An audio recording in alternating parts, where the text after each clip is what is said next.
Housewife की कहानी। ये कहानी शुरू होती है गणपति अपार्टमेंट के ए विंग के फ्लैट नंबर 301 से, जो बहुत ही खूबसूरत तरीके से सजा हुआ था और कारण था घर के तीसरे बेटे विवेक की शादी। हाय मेरे घुटने, 3 माले चढ़कर आई हूँ, आग लग जाए इस प्रेसिडेंट के बच्चे को। अरे सेक्रेटरी को बोलकर काम करवाना चाहिए था, पर नहीं, जो लिफ्ट पिछले हफ्ते बंद हुई थी अभी तक बंद की बंद ही है। आपको कंप्लेंट करनी चाहिए थी भाई साहब। अरे कम कंप्लेंट थोड़ी ना की है भाभी जी, मैंने 4 बार तो रिटर्न में दे चुका हूँ, पर नहीं, प्रेसिडेंट के कानों में तो जैसे कि फंगल इन्फेक्शन हो गया है, बहरा बनकर बैठा रहता है। इसलिए मैं पहले ही कह रहा था कि एक ही परिवार के 2 लोगों को प्रेसिडेंट और सेक्रेटरी मत बनाओ। सिर्फ फंड खाते रहते हैं मामा भांजे, काम कुछ करना नहीं है। हम तो सोसाइटी के ही हैं भाई साहब। हाँ, फंक्शन में 19-20 हुई तो भी बर्दाश्त कर लेंगे, पर आपके तो बेटे की शादी है। लड़की वालों के खाते में कोई कमी रह गई तो शादी में अड़चन आ सकती है। आजकल लड़की के घर वालों को खुश रखना कितना इम्पोर्टेंट हो गया, जानते नहीं क्या आप?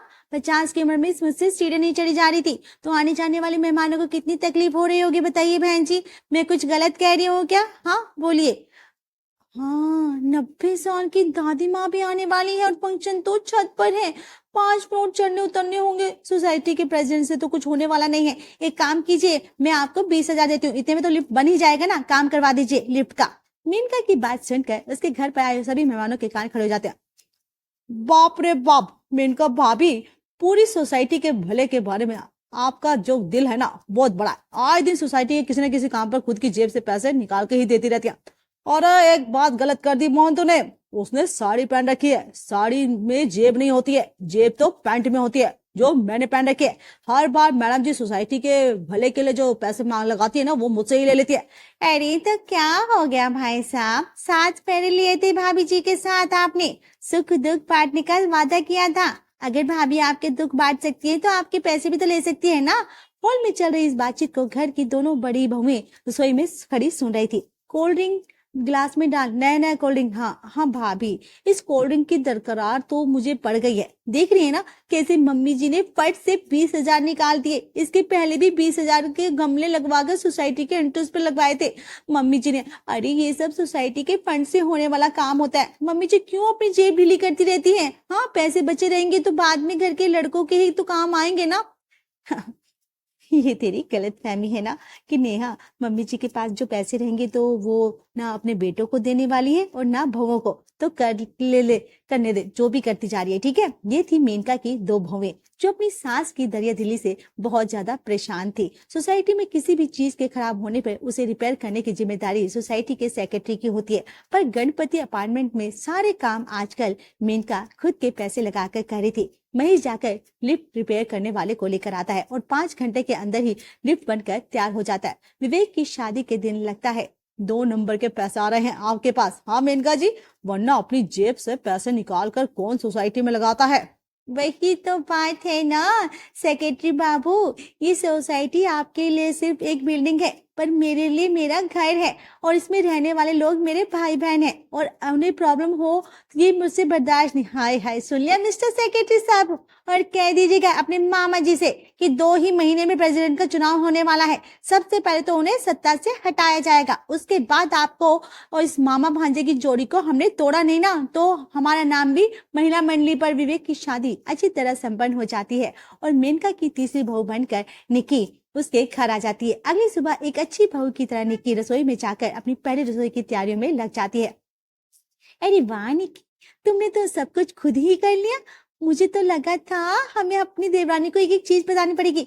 वैसे तुम्हें पता कैसे चला कि मसाले कहाँ हैं? हाँ, मैं तो जब पहले दिन इस रसोई में आई थी ना, 2 घंटे तो मुझे चीजों को ढूंढने में लगे थे। शायद आप भूल गई हैं भाभी कि मेरी और विवेक की लव मैरिज हुई है। वीडियो कॉल पर उसने मुझे किचन दिखा दिया था और कौन सी चीज कहाँ रखी है ये भी बता दिया था। वाह, इसे कहते हैं उपकरण का सही उपयोग करना। वाह, चलो अब जल्दी से खाना बाहर लेकर चलते हैं। तीनों बहुएं मिलकर निक्की के बनाए हुए खाने का टेबल पर परोस देती हैं। तभी मेनका के फोन की घंटी बजती है। हाँ बेटा बोलो, क्या हुआ? हाँ, इतना सब कुछ हो गया और तूने मुझे बताया तक नहीं? हाँ अच्छा, फिक्र मत कर, तू आराम से ऑफिस जा, मेरी बहू है ना वो पीछे से सब संभाल लेगी। हाँ ठीक है। ये क्या कह रही है मम्मी जी? हाँ, लोगों को पैसे देने के अलावा फ्री की सर्विस फीस देना शुरू कर दिया क्या मम्मी ने? ये क्या बात हो रही है? अरे मम्मी जी, आप बड़ी घबराई हुई लग रही हैं। किसका फोन था? अरे बेटा, वो सुषमा के बेटे का कॉल था। वो सुबह 6 बजे के आसपास सुषमा ना बाथरूम में गिर गई थी।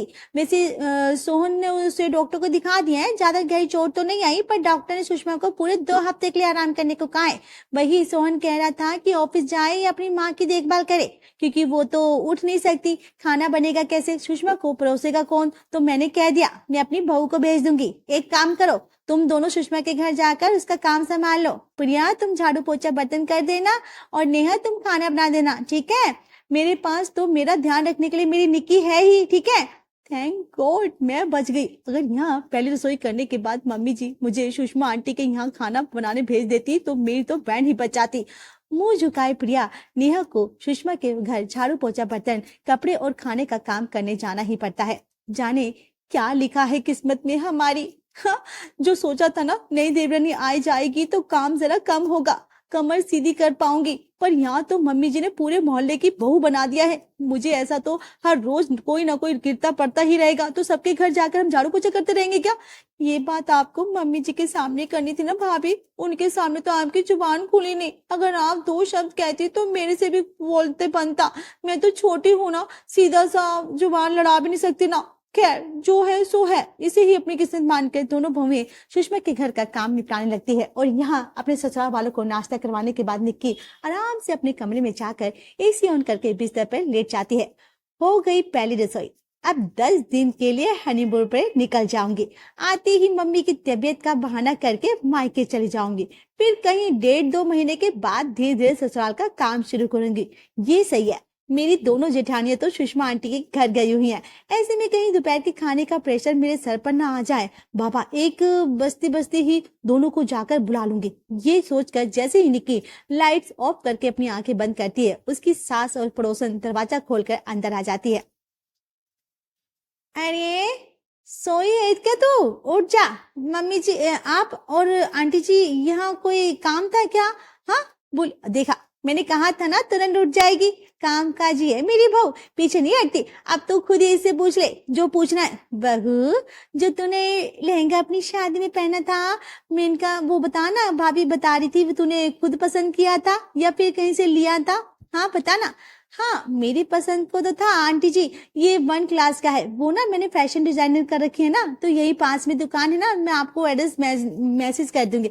अरे एड्रेस क्या मैसेज करेगी, तो इसके साथ ही चली जाना। वो क्या है ना, इसकी जेठानी की बेटी की शादी है और ज्योति उसे लहंगा गिफ्ट करना चाहती है, पर इसे समझ में नहीं आ रहा आज की लड़की को कैसा लहंगा पसंद आएगा। मैं चली तो चाहती मम्मी जी, पर नई दुल्हन का इस तरह बाजार में घूमना अच्छा नहीं लगता ना, इसलिए नहीं जा रही मैं।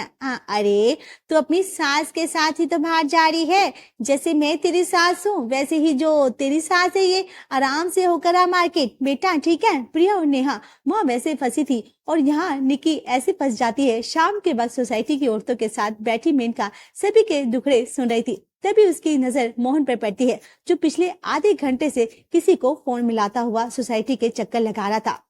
क्या बात होगी भाई साहब, कोई टेंशन है क्या? क्या बोलूं भाभी जी, ये मसला तो ऐसा है जिसमें आप मेरी मदद नहीं कर पाएंगे। अरे, मेरा छोटा भाई जो मनाली में नहीं रहता था, वो क्या जो बताया था आपको, पड़ोसियों से किसी से बात पर उसका झगड़ा हो गया और झूठे इल्जाम में उन लोगों ने मेरे भाई को जेल में डलवा दिया। बताइए, ऐसे पड़ोसी होते हैं क्या? और यहाँ से हम जाएंगे तब तो उसकी बेल कराएंगे, पर टिकट नहीं हो रहा है। हम आपको मनाली जाना है तो फिर बस सामान बांध लीजिए। आज रात 8 बजे विवेक और निक्की मनाली ही निकल रहे थे अपने हनीमून के लिए। वे दोनों हनीमून कभी और चले जाएंगे। उनकी टिकट पर आप और भाभी मनाली हो जाइए, ठीक है? फिलहाल आपके भाई को जेल से छुड़वाने की ज्यादा जरूरत है, ठीक है? आप चले जाइए, सामान बांध लीजिए। सच में भाभी, आप तो हमारी सोसाइटी है, और प्रेसिडेंट के लिए हो रहे चुनाव में आपका नाम डलवा देता हूँ। अरे ठीक है। अरे नहीं नहीं भैया, मेनका तो बस लोगों की सेवा करना चाहती है। ये पद प्रतिष्ठा की मुझे कोई जरूरत नहीं है। मेनका अपने घर लौट आती है। प्रिया और नेहा निक्की का सामान बांधने में उसकी मदद कर रही थी। अरे, कहीं कोई नहीं जा रहा है? हाँ विवेक, तो तेरे और बहू के मनाली जाने की टिकट मोहन को देकर आ। आखिर जगत माता ने कल की आई हुई बहू का भी बलिदान दे ही दिया भाभी, क्यों? रात के 12 बजे सभी के सोने के बाद अपनी सास की हरकत में झुंझुलाई निक्की विवेक पर बरस पड़ती है। इसलिए लेकर आए थे ना मुझे, क्या तुम मुझे यहाँ पर और अपने बेटे बहू के हनीमून के टिकट पर कौन पड़ोसियों को भेज देता है, मुझे यहाँ ही रहना पड़ेगा ना।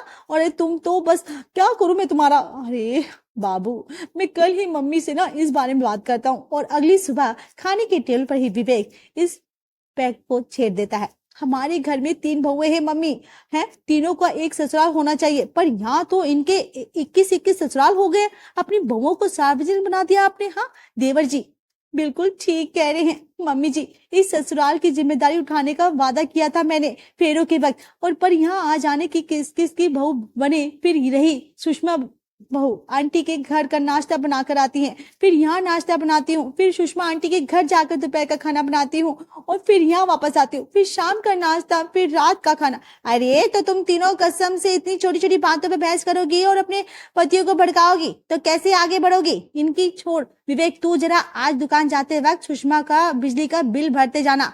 माफ करना मम्मी, मेरे पास इतने पैसे नहीं है कि मैं जगत कल्याण में लगाता रहूं।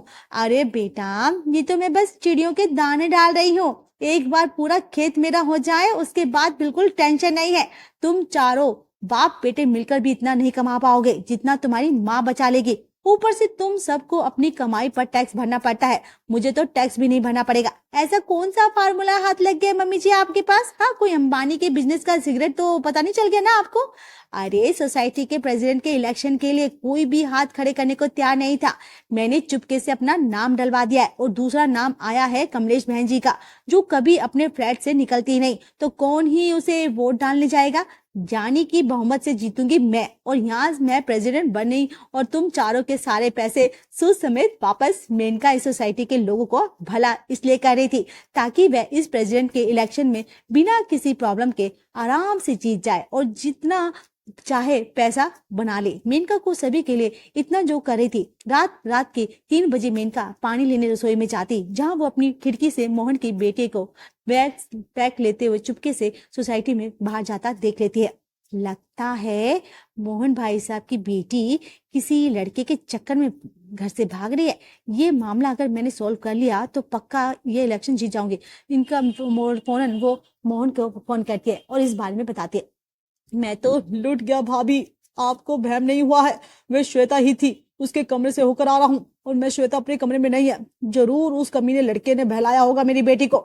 मेरी श्वेता ऐसी नहीं थी भाभी जी, अब क्या होगा, समाज में थू थू हो जाएगी। अरे आप फिक्र मत कीजिए भाई साहब, ऐसा कुछ नहीं होगा। मैं अभी उन्हें उठाती हूँ, ठीक है। आप हमारी कार को लेकर फौरन श्वेता के पीछे जाइए, ज्यादा दूर नहीं गई होगी वो। दूसरी गाड़ी से मैं और विवेक के पापा आते होंगे। आपकी बेटी हमारी बेटी है, इस बात को ज्यादा लोगों को बताने की जरूरत नहीं है, वरना अपनी ही बदनामी होगी। रात के 3 बजे मेनका अपने तीनों बेटों और पति को जगा देती है। अरे मम्मी, भागे श्वेता तो है, भागने दो ना, ये उसका पर्सनल मैटर है। उसके चक्कर में तुम हमारी नींद क्यों खराब कर रही हो, और हम अपनी गाड़ी क्यों दे। पता चला गुस्से में उसके बॉयफ्रेंड ने हमारी गाड़ी का शीशा तोड़ दिया, फिर कौन भरेगा खर्चा। अरे भगवान, एक बार तू मुझे प्रेसिडेंट बनने तो दे बेटा, सारे पैसे सोसाइटी के फंड से आ जाएंगे, फिक्र मत कर। तू और तेरी प्रिया श्वेता मिलने के बाद उसके लिए अच्छे घर का लड़का ढूंढने से लेकर उसकी शादी तक उस पर निगरानी रखने की जिम्मेदारी तेरी। और कोई काम मम्मी जी कहिए, वो भी कर लेंगे। हाँ, तो श्वेता के पैर भी धोकर पी लूंगी। हाँ, महेश के साथ गाड़ी में बैठकर मेनका श्वेता को ढूंढने निकल जाती है। देखिए मेनका जी, वो रही श्वेता, पर ये तो अपने बैग से कुत्ते को खाना निकाल कर उन्हें खिला रही है। आप तो कह रही थी कि ये किसी लड़के के चक्कर में भागी है। हे भगवान, ये तो पासा उल्टा पड़ गया, अब क्या होगा। आप धीरे से गाड़ी श्वेता के पास लेकर जाइए, बाकी मैं देखती हूँ क्या करूँ। मेनका अपने दिमाग के घोड़े दौड़ाती है और श्वेता से कहती है, इतनी रात गई तुम बाहर क्यों निकल आई बेटा। हाँ, वहां तुम्हारे पापा को दौरा पड़ गया है, न जाने क्या उलझुल बातें कर रहे हैं। मोहन भैया वो जो भी कहे ना, बस उसमें हामी भरते जाना, वरना उनकी मानसिक स्थिति और बिगड़ सकती है। चलो हमारे साथ। मान गई मेनका जी। भाभी, आपको सोसाइटी के प्रेसिडेंट की पोजीशन के लिए मैं ही सजेस्ट करूंगा। चीफ मिनिस्टर के पोजीशन के लिए भी खड़ा कर होना चाहिए आपको तो। पर फाइनली इतनी मेहनत के बाद वो दिन आ ही जाता है जिसका सभी को इंतजार था, वोटों की गिनती का दिन भी। मैं तो आज तो चल पा रही हूँ, जो वो सिर्फ मेनका की बहू की बदौलत। मुझे नहीं लगता समाज में मेनका के अलावा कोई और दूसरी औरत होगी। अरे सुषमा तू भी ना, ये तो मेरा फर्ज है, मुझे अच्छा लगता है लोगों की मदद करना। पता नहीं सोसाइटी के इलेक्शन में मुझे मेरा किसने नाम डलवा दिया, वरना मैं तो खड़ी भी ना हो पाती। हाँ मेनका, हम जानते हैं पिछले 2 महीने से तू यही बात कर तो कह रही थी, सभी से इतना भी फालतू नहीं कहना चाहिए पापा जी। पता चला मम्मी जी की बात मानकर लोगों ने उन्हें वोट ही नहीं दिया होगा। ओहो ऐसे मत बोल बहू, फिर जो पैसे हमने अपनी जेब से दिए थे ना उसका क्या होगा? और तुम तीनों ने जो पूरे सोसाइटी का काम किया है वो मेहनत जो पानी में चली जाएगी। फिर आता है रिजल्ट। इस बार हमारे अपार्टमेंट में वो हुआ है जो पिछले 5 सालों से नहीं हुआ था। इस बार के प्रेसिडेंट एक औरत ही है। जीत गई, मैं जीत गई, मैं जीत गई। आराम से मम्मी जी, आराम से, आराम से बोलिए, कोई सुने। कमलेश आंटी जी भी तो एक औरत है और विजेता का नाम है मिस कमलेश त्रिपाठी। ऐसे कैसे हो सकता है? मिस कमलेश तो कभी अपने फ्रेंड से बाहर भी नहीं आती। मैं तो खुद उनका चेहरा आज पहली बार देख रही हूँ। किसने वोट कर दिया? अरे ने सारे वोट कमलेश जी को ही आए हैं। भाभी आपको तो गिनकर 8 वोट मिले हैं। लगता है तेरे परिवार वालों ने तुझे वोट दिया है मेनका, पर 8वां वोट किसका है? हो सकता है बता, क्योंकि तुझे तो सेक्रेटरी बनना नहीं था ना। मेनका खुद को वोट देने वालों में से नहीं है, जरूर सोसाइटी में से किसी ने दिया होगा। हम तो चाहते थे तू ही ये जीते, पर अगर तू प्रेसिडेंट बन जाती तो जिस साफ मन से तू आज सबकी सेवा कर पा रही है ना, वो नहीं कर पाती। इसलिए हमने तेरे मन की मानी और वोट कमलेश भाभी को दे दिया।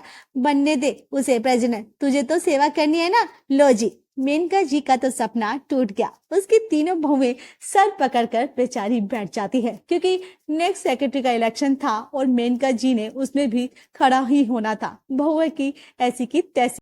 अगर हमारी वीडियो आपको पसंद आए तो हमारे चैनल वत्स वेब को सब्सक्राइब करें, लाइक, शेयर और कमेंट्स करना ना भूलें। Thanks for watching.